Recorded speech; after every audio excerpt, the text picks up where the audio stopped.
નમસ્કાર દોસ્તો, સ્વાગત છે તમારું અમારી યુટ્યુબ ચેનલમાં। નવ્યા, તું મને પસંદ છો। તું ભલે ડિવોર્સી છો, હું તારી સાથે મેરેજ કરવા તૈયાર છું। મારી એક જ શરત છે, તારે તારો ભૂતકાળ ભૂલીને મારી જિંદગીમાં પ્રવેશવું પડશે।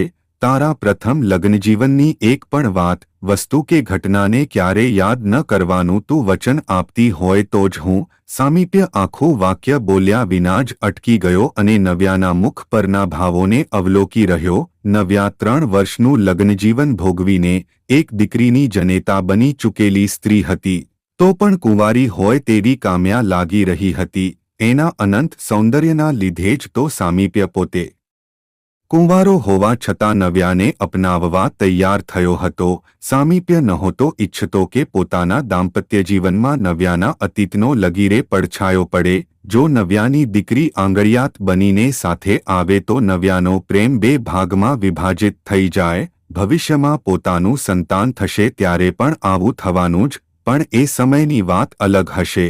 પોતાના સંતાનનો પિતા પણ પોતે જ હશે। આ તો પરાયા અજાણ્યા પુરુષનું બાળક, એના કારણે સંસારમાં અધૂરપ રહી જાય તે કેમ ચલાવી લેવાય? પડવાર માટે નવ્યાનું રૂપાળું કરમાઈ ગયું। 2 વર્ષની ઢીંગલી યાદ આવી ગઈ, પણ પછી બીજું ઘણું બધું યાદ આવી ગયું। શરાબી પતિ, એની મારઝૂડ, ગાળોનો વરસાદ, આર્થિક તકલીફો, પડોશીઓ તરફથી મળતો ઠપકો અને ઘેરા અંધકારમાં ઘસડાઈ રહેલી દિશાવિહીન જિંદગી, આ બધું જ યાદ આવી ગયું। એક દિવસ આ ત્રાસ જ્યારે અસહ્ય બની ગયો ત્યારે અભિકનું ઘર છોડીને પહેરેલા કપડે તે પિયરમાં આવી ગઈ। મમ્મી પપ્પાએ ઠંડો આવકાર આપ્યો। કેમ ન સાચવી તારા પ્રેમીએ? મોટા ઉપાડે અમને તો એવું કહીને ગઈ હતી કે નવ્યાએ મમ્મીના ખોળામાં માથું મૂકીને રડી દીધું હતું, મારી ભૂલ થઈ ગઈ માં, મને માફ કરી દે। મમ્મી પપ્પા તો માની ગયા, પણ ભાઈ ભાભી ન માન્યા। ભાઈનો અણગમો તેના ચહેરા પરથી વર્તાઈ આવતો હતો અને ભાભીનો અણગમો તેના હકામાં। આવ્યા જ છો તો 2-4 મહિના રહો, પણ પછી તમારી જગ્યા શોધી લેજો। અમે અમારું જ માંડ પૂરું કરતા હોઈએ, ત્યાં તમારા 2 જણાના પેટ ભરવા જેટલા રૂપિયા ક્યાંથી લાવવા? નવ્યાએ પ્રેમલગ્ન કરવા માટે ભણવાનું અધૂરું છોડ્યું હતું। ગ્રેજ્યુએશનની ડિગ્રી વગર સારી નોકરી કોણ આપે? ભાડાનું ઘર રાખીને મા દીકરી સારી રીતે જીવી શકે એટલો પગાર ક્યાંથી લાવવો? ભાભીનો હકો એ આંસુના ઘૂંટ સાથે ગળી ગઈ। 1 મહિનો પૂરો થાય તે પહેલાં તો ભાઈ ભાભીએ નવ્યાને કહી દીધું, તારે તારા વરની સાથે ન રહેવું હોય તો છૂટાછેડા લઈ લે અને બીજે પરણી જા। છૂટાછેડા મળી ગયા। અભિક પણ જવાબદારીમાંથી છૂટવા માંગતો હતો। દીકરી માન્યા, સ્વાભાવિક રીતે જ મમ્મી પાસે રહેવા ઈચ્છતી હતી, પણ નવ્યાના ભાઈ ભાભીએ ના કહી દીધી। છોકરી સાથે હશે તો બીજો કોઈ સારો મૂર્તિઓ હા નહીં પાડે। નવ્યા ખૂબ રડી, પણ એનું કંઈ જ ન ચાલ્યું। ત્યાં જ નિર્ણાયક ઘડી આવી પહોંચી। સુખી કહેવાય તેવા ઘરમાંથી માગું આવ્યું। સામીપ્ય બધી રીતે સારો હતો। આવો પતિ કોઈ યુવતીને પ્રથમવારના લગ્ન માટે પણ ભાગ્યે જ મળે। એ તો નવ્યાની નમણાશ અને રૂપના કારણે એણે હા પાડી, પણ શરત સાથે કે નવ્યાએ પોતાનો ભૂતકાળ ભૂલીને આવવું પડશે। ઈશારો સ્પષ્ટ હતો। સામીપ્યને આંબો પસંદ હતો, પણ એનું ફળ સ્વીકાર્ય ન હતું। પોતાની પસંદગીના આમ્રવૃક્ષ પર એ પોતાનું ફળ ઉગાડવા માગતો હતો। પરિવારના દબાણ અને પોતાની મજબૂરીને વશ થઈને નવ્યાએ આકરી શરત સ્વીકારી લીધી। માન્યાને એના પપ્પાના હાથમાં સોંપી દીધી। છૂટા પડતી વખતે કોણ વધારે રડ્યું તે નક્કી કરવું અઘરું બની ગયું। ભોળી માન્યા કે લાચાર નવ્યા? સામીપ્ય અને નવ્યા પરણી ગયા। નવ્યાને લાગ્યું જાણે નવી જિંદગી મળી ગઈ। સુંદર ઘર હતું, ઘર કરતાં વધારે સારો વર હતો। માવતર જેવા સાસુસસરા હતા। નોકરચાકર, વાહનોની સુવિધા હતી। નવ્યાનું સૌંદર્ય પૂરબહારમાં ખીલી ઉઠ્યું। સામીપ્ય સૌંદર્ય સરિતાના કિનારે બેસી અમૃતના ઘૂંટડા પીતો રહ્યો।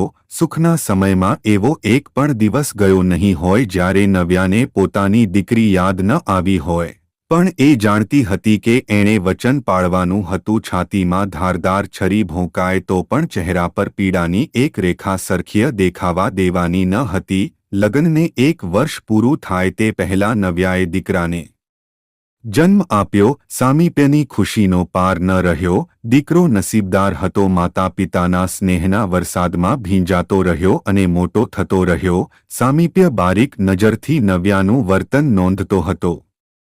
દીકરા ઉપર અઢળક વહાલ વરસાવતી નવ્યા અચાનક ઉદાસ બની જતી હતી. એવું લાગતું હતું જાણે એનું તન અહીંયા હોય અને મન બીજે ક્યાંક જતું રહ્યું હોય. શરૂઆતના દિવસોમાં તો સામીપ્ય કંઈ બોલ્યો નહીં, પણ પછી વાત વધતી ગઈ. દીકરો ક્રિશ એકવાર ભાંખોડિયા ભરતો ભરતો સીડીના પગથિયા સુધી પહોંચી ગયો. એક પગલું આગળ વધે તો સીધો 10 પગથિયા ગબડી પડે એવું હતું. સામીપ્યની નજર પડી ગઈ. એણે દોડીને ક્રિશને ઊંચકી લીધો. નવ્યા ત્યાં જ બેઠી હતી, પણ એનું ધ્યાન દીકરા તરફ ન હતું. સામીપ્યે સહેજ ઊંચા અવાજમાં પૂછ્યું, તારું ધ્યાન ક્યાં છે ક્રિશ? હમણાં પડી ગયો હોત તો? નવ્યા સફાળી ચોંકી ગઈ. એણે ક્રિશને ઊંચકીને છાતીએ વળગાડી દીધો. નવ્યાની આંખો આંસુથી છલકાઈ ઉઠી. સામીપ્ય વિચારમાં પડી ગયો. આવું વારંવાર બનવા લાગ્યું. ક્રિશ 1 વર્ષનો થયો, ચાલતા શીખ્યો ત્યારે ફરીથી એક દુર્ઘટના સર્જાતા રહી ગઈ. ડગુંગુ ચાલે ડગલા ભરતો ક્રિશ ભગવાનની મૂર્તિ પાસે પ્રગટાવેલા દીવા પાસે પહોંચી ગયો. દીવાને ઊંચકવા ગયો. ક્રિશ લપસી પડ્યો. દીવો એના કપડાને અડકી ગયો. ઝાળ ઉઠી, પણ તરત જ સામીપ્યનું ધ્યાન ગયું. તેણે દોડીને મામલો સંભાળી લીધો. ત્યારે પણ નવ્યા આસપાસમાં જ હતી. આ વખતે સામીપ્યે કશું જ ન કહ્યું. એના મનમાં ઘણું બધું સ્પષ્ટ થતું જતું હતું. એ જ્યારે મોબાઈલમાં ફોટા જોતો ત્યારે એના ધ્યાનમાં એક વાત પકડાતી હતી કે નવ્યા અને ક્રિશના જેટલા ફોટો ભેગા હતા તે બધામાં ક્રિશ ખુશખુશાલ દેખાતો હતો અને નવ્યા ઉદાસ. એક દિવસ સામીપ્યે ઓફિસમાંથી પત્નીને ફોન કરીને સૂચના આપી, નવ્યા આજે આપણા ઘરે એક મહેમાન આવશે, મારી સાથે જ આવશે. ખૂબ માનવંતા મહેમાન છે. બારણા પર આસોપાલવનું તોરણ બાંધજે અને અમે આવીએ ત્યારે મહેમાન પર પુષ્પવર્ષા કરજે. ઓફિસમાંથી છૂટીને સામીપ્ય સીધો અભિકના ઘરે ગયો. શરાબની બોટલ સાથે અભિક સોફામાં પડ્યો હતો. બાજુમાં 2.5 વર્ષની માન્યા ભૂખી ઊંઘી ગઈ હતી. અભિક, હું માન્યાને લેવા આવ્યો છું. એ મારી પત્નીની દીકરી છે. જો નવ્યા મારા દીકરાને જન્મ આપી શકતી હોય તો હું મારી પત્નીની દીકરીનો બાપ કેમ ન બની શકું? હું એવા ભ્રમમાં હતો કે માન્યાને કારણે નવ્યાનો મારા માટેનો પ્રેમ વિભાજિત રહેશે.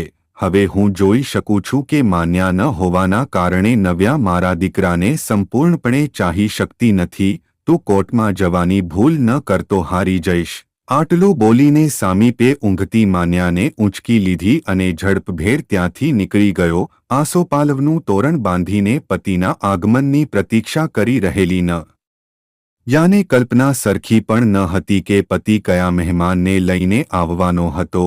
જ્યારે સામીપ્યે માન્યા નામની માનવંતી મહેમાન સાથે ઘરમાં પ્રવેશ કર્યો ત્યારે નવ્યાના હૃદયમાં સાત દરિયા સામટા ઉછળવા લાગ્યા. ફૂલો, ચુંબનો અને આંસુઓના મારથી જાગી ઉઠેલી નાનકડી પરી અચંબિત નજરે જોઈ રહી હતી.